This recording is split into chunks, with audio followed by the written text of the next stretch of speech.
The MotoGP is away, and it's a great start from the turn one. There's Dobby to his shoulder. Dobby gets lifted. Dobby gets lifted twice. Dobby goes back. Morbidelli from 20. Quattararo, they're chasing down Marc Marquez in turn 3 already. Right back to 5th place. That's a disaster for him. Looked like Rossi got a good start. He had to start. He went into Q1 and he didn't get in the top 2 to go through to Q2. So Rossi starts from the 5th. Early for that, but the old Yamaha wasn't slow. No, it wasn't slow at all.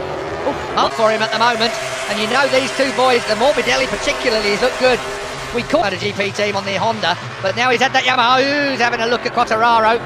Fabio Quattararo, his pace in FP4, Keith, was, well, it's the only person that was having a good look at Quattararo there. Quattararo not too keen to really stick it in too hard in this early one, the young Frenchman, so it is going to be leading over the line at the end of the first lap at 25. Marc Marquez also Rins is 6th, Petrucci is 7th, Crutchlow is only 8th at the moment with old teammate Jack Miller as well. There he is, forcing his way up the inside of Nakagami. It looked like customer on that Ducati. He's on the latest bike for the first time in his career, but he's turned up here and it looks like at all. Marquez just squeaking away at the front at the moment. Marquez then that opening of all weekend.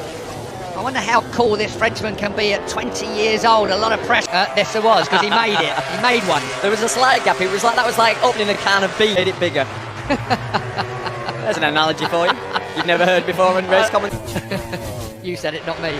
Marquez being chased hard by Morbidelli. Morbidelli's got the pace, growing in stature by every single lap that he passes around here in Jerez. We come to the end of the second lap then. Petronas sponsor, well, okay, that's money, but the Sepang International Circuit that's running for the factory, that's for sure. Whoa, they ran it a bit hot there. The Ducati ran out wide and Maverick all over him. That's Rins we're looking back at, the 42. There's Petrucci behind him on the number 9 bike. You know, Rins looks good, doesn't he? Rins, where was he on the grid? He was down in 9th. It's all about race pace. 23 laps to go, yeah. We need to start looking with 10 laps. Look after them pretty well, and that, for me, will be the biggest problem that Marquez may have. Those two M1 Yamaha. FP1, he put a hard rear tyre in that bike, and he's not taking it out apart from doing a few quality. He does, and the tyre will stay with him. Dobby's looking vulnerable, you know, in that 5th place at the moment, this moment in time. Look forward to him now. There's one thing that thing isn't short of, his horsepower, but you've only got one of its big guns. Marquez can't get away here from Morbidelli. It's just so difficult, Keith, to pass, because you see how much the Suzuki lost the Ducati, but that was a lot. Turn 1 onto turn 2. Turn 2, drop getting in there hard. It's funny that I read something from Jorge Lorenzo where he said that on his day exactly what you talked about already. So it just sucks you in, doesn't it, Keith? It's that downhill approach with. Oh, scary. 1 point. Wow. 1 point for Jorge Lorenzo. The second behind his teammate, and we all said. Well, it looks like he's going to be on for a podium. It just destabilises him. He's tough. He comes back from it out yet on the Honda. It's a job in progress, isn't it? Well, I think if he rides a motorcycle, having it very long, stable, high, so it's a bit easier to change direction, a little bit more nervous, and you sort of know that's never going to work for him. One thing that was significant, though, which is unusual, isn't it? Marquez looking at his teammate to see where he may have an advantage. Marquez 8-2 in there. And he is the man that is in 6th place, chasing down Dobby yet again. I'll get there in a minute. Morbidelli from Fabio Quattararo. Might just be having a bit of a struggle. No surprises there. We've got a complete outright new. Just thought the pace would be a fraction hotter by about 0.3. Long way. Yeah, there's still a chance. And I still don't know whether the tyre distance yet. Wigan has done more long runs on the hard tyres than anyone else. They're not using the 4th tyre. New construction is on. Michelin have brought 4 tyres front and rear for this, but they haven't really gone with one. Must have been reasonably happy with what they've got. There's one thing for sure, Keith. These two. No, it wasn't. Here comes Rins. This time he's made it stick at the Jorge Lorenzo hairpin. Here we go. Yeah, and it's that's frustrating. Good on the brakes and comes across in front half of the race. That the race will come to him. That was fractionally naughty, actually. Dobby took up all. It's almost a compliment to Rins. He did that because he knew if he didn't do that, yeah, Rins would let him off and go straight. Andrea Dovizioso, who's up into 5th place again. Rins has got him. I think Dobby's going to take the maximum points out of this race as he can, as the Yamahas are running away in 2nd and 3rd. Oh, that was hot. Now then, if he loses touch with his teammate, that might be trouble for the young Frenchman. Yep. Just turned 20. It's going to be a MotoGP rider, certainly a Yamaha MotoGP race, where experience comes in. And that's, the more when you end up with that floaty feeling, when you've no grip. Well, Rins has certainly dealt with Dovizioso. Getting the power on as quick as you can on the Suzuki to give yourself the place, the part of the track you want. Rins went past and he'll have definitely wiped Dovizioso's nose. That's That's the unspoken rule. So, So it was better to go around the outside. Yeah, Petrucci on the number 9, almost Crutzo having not a happy time either here during the course of free practice and qualifying. Okay, hopefully he will finish the race and will score good points here. There, number 36 at the back of the shot. He's in 11th place. They're all lapping very still with Jack Miller. Number 46, Valentino Rossi. He's got the 43 of Jack Miller to do. So, Pecco Bagnaia down the road on the 63 machine. That is the other Millers on the 2019 version. Everything okay there, which is great. Just can't get it restarted. Really, with the speed of these races, even if you rejoin it, points are not likely. Here we go then, end of the lap down. In third place, it would seem to me. Now then, fourth place is still Maverick Vinales, and then we go back to 0.7. Yeah, fastest lap on that. Yeah, that's more like, you know, a 37 point. And I'm watching Marc Marquez's riding style, his body language. He doesn't look like he's exactly that. I would think he's very good at conservation as well. So 38.1, 6/10 under the 2015 lap record here. Keep taking the. In fact, Alex Rins, if you look at the Suzuki top class wins of theme for Maverick Vinales, but they were in days where the track wasn't in as really Texas was the first out and out proper dry fair era. So gets a bit tight there, Keith. It does. Well, yeah, that's Cal Crutch. And you were right what you said down on the grid. First time they get a chance to go up here. No one's practiced this. No one really. Oh, that was tough. Quartararo, yeah, I think I'll just throw his shoulder on your front tyre. He's 20. He's 20, Keith, and do you know what? It's got absolutely nothing to lose. Nothing. No, if there's a chance of a podium, which currently is sat in third place, well, French is worth exactly. Might just be going through the roof. I think they're already sold out after what he's doing here. That's for sure. Because last year they bought them. Now it's Fabio Quartararo, superstar, that's coming good. So Marc Marquez, just because he's easing away from the two Petronas Yamahas, still Maverick Vinales is hunting down. He's always a late race charger, isn't he? Yeah, he really is. Morbidelli must have made a mistake on this lap. Around here, isn't it? You just go a millimetre off onto the rumble strip a bit too tall, and before you... He's closing this gap down. There's nothing quite like standing on top after it and the whole world is patting you on your back just to find that time. Says it all. 0.6 then. Back to Morbidelli and Fabio Quartararo now. Yeah. Even in the time it took them to put that marker on his board. That's right. And on that lap, yeah, and he knows that. I wouldn't mind betting that that's the reason why he's upped his pace a bit. Exactly what I was Alex Rins still hasn't closed it with quite the rate that I thought he would, though. He can't really wind its neck and spin it like he might do. Otherwise, they have nothing left at the end of this. Yeah. Vinales is right there, but this is the man we were talking about. That's not going to do him any good being out there. Yeah. And that's the difference with MotoGP now, isn't it? We've said it before. You know, make mistakes. Well, we've done what? 9 laps, and there's only how many? Morbidelli's lost a bit of rhythm now, hasn't he? As soon as that elastic band breaks, starting to get a little loose now. Oh, here comes his teammate. Oh, that's going to be tight. And been 3:44 when we started this. It'll probably be up in the 50s now. Once the sun starts here, I was talking about Morbidelli, and you start to lose that rhythm once it starts to, and that's not a problem. But then when that front starts to just tuck under a little bit, that's the problem. The rear, you can turn to chewing gum. You can't do anything. You've literally to let go of the motorcycle. If you grip it, it might do its own thing.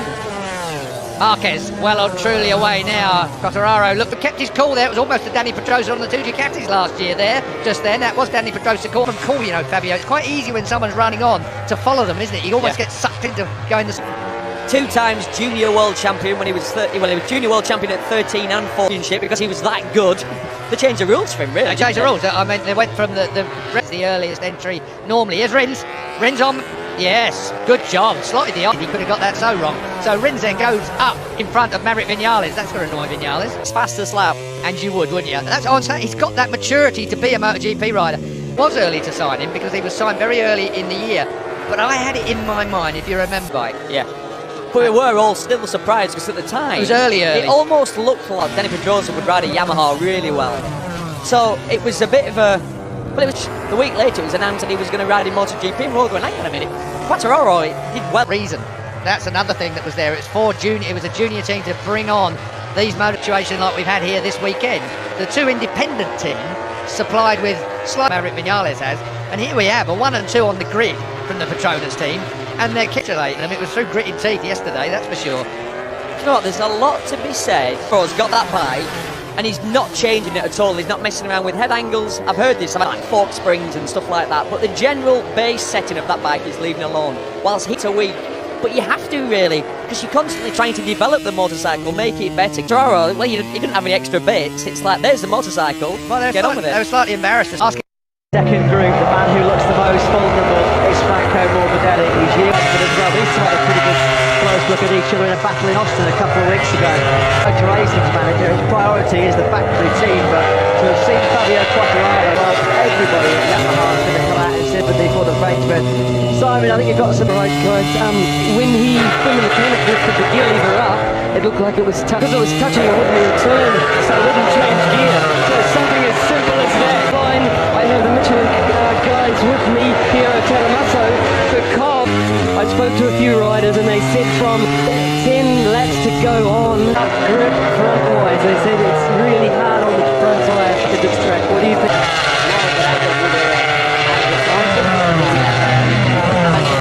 Alex Rins with the middle front, they're doing quite well.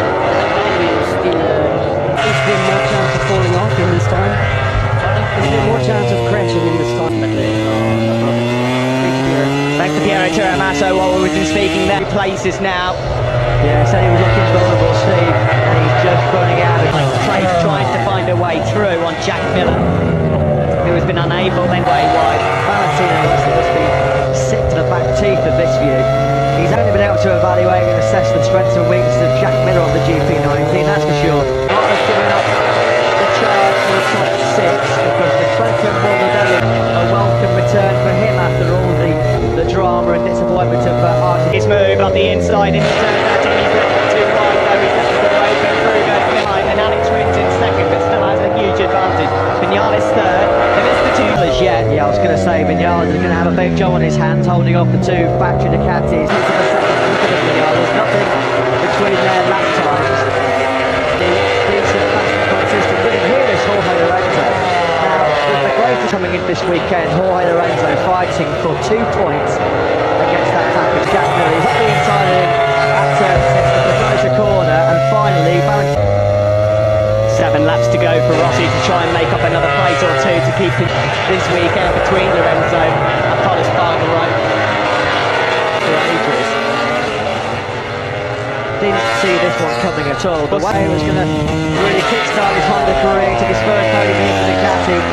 A bit of a lonely second place here right now. He's got almost 2 seconds over Maverick Vinales, trying to keep at bay the two Ducatis behind. They're lapping similar at the moment. The job so far though done by Vinales. He's been completely overshadowed recently by his team. Cal Quattro is about to fall behind the boss as well. Valentino Rossi is about to come from. Good fight, Franco Morbidelli, but he's dropped it back through the pack now. Rossi has indeed then. Rossi didn't really have to fight for it, and now he's got rhythm to try and launch an attack. Easy the speed to dispose of Crutchlow, and he wastes absolutely no time whatsoever. So Crutchlow with relative ease. He just shows you how important qualifying 8.372. That was a smidgen slower than Mark taking through. Here is Valentino Rossi there. Yet again, Dovizioso versus Quicker. A tenth he took out of Vinales on the previous lap. Here's him in Texas when he was long running the distance. Seems to recall an EV race, which is not a bad stat really when you think about the amount of times. Quite a nice change to see no jump starts appear on our time screen as well from earlier on. After a better showdown between Rins and Marquez. Has Rins not had to work so hard? A home podium for the first time in MotoGP in It's Maverick Vinales. Well, all three of those guys battling for third and looking for their maiden Jerez podium. Dovizioso knows as well, Steve, that these are precious points. Not many of them up to Davos. Vinales pitboard clearly telling him to go. Dovizioso can get past Vinales. He'll be locked on points with Mark. He could try and near. I'm just about to say he's had a really unlucky period. He's gone down at turn 30 in Austin and he's flashed out here in Jerez. So tough, just not converting it right now into top level results. Dovizioso, but we are running out of time here. Marc Marquez in the top left corner. You can have 4-second gap out front on Alex Rins, who I think has wisely. Jorge Lorenzo is going to be facing some pretty stern questions, I'd imagine, later on. Put simply, that's not good enough. Convinced after Friday that we'd see him inside well inside the top 6. early door. We've got 3 laps to go here. Marc Marquez in the comfort zone. He's back to Darby, Miller and Elijah Spargaro now are locked in a fight. Double tyres. Miller takes another technically sometimes to overheat the front tyre. Speed corners where you carry a lot of lean angle that stresses the edge of the tyre. And it wasn't that long ago. See Rossi, because Rossi's 5 seconds up the road, so yeah, Miller's encountered some kind of issue here. So many riders are paying for a bad Saturday. It's unbelievable. Jack Miller being one of the 9th on the grid. His chances could have been a lot stronger to challenge Mark. Yeah, fantastic record he's got of late. Just looking at some of the stats. Alex Rinish in a row. The last time that young man missed the top 6 was at the Red Bull Ring. 42 right at the sharp end in MotoGP. 2 laps remain for the number 93 to back out at the top of the hill there at turn 1. Is it, or is that at the leaping at as well? Is he upset with somebody else? Has there been contact with Alex Spargaro? Oh dear. The other, I think, down there at the last turn. They were both giving as good as they got. Now Jack Miller down. He keeps pushing Lorenzo up the order, even though he won't be inside the top. In terms of the championship at the end of this 4th round in 2019 is try and get those 3 extra points, get on the podium for the first time with his 12th. Vignales doing a great job at the moment, staving off the onslaught. It's a balancing act here for Dobby. He can't afford to crash. Because he could have easily won 3 races on the spin here now and been absolutely demolished to the man to beat in MotoGP. Unbelievably, and Tre Dovizioso was... And Dovizioso are really testing each other here. I'll tell you last lap, and Rins is obviously just backing off, but he has to be a big chance now for Dovizioso. It looks like, Matt, it's going to have to be down to the last corner. Yeah, no corner. Turn number 13. Marc Marquez is now deep into the stadium section.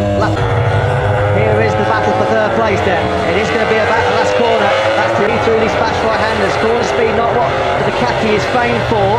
Don't think he's going to... Not at all. Not at all. Is he going to have a look? He's nowhere near close enough. Says back. The checkered flag is out. A momentous victory for number 93 for the first time since Australia. And a brilliant last lap from Maverick Viñales. He needed to finally broke Andrea Dovizioso. Great job then by Viñales.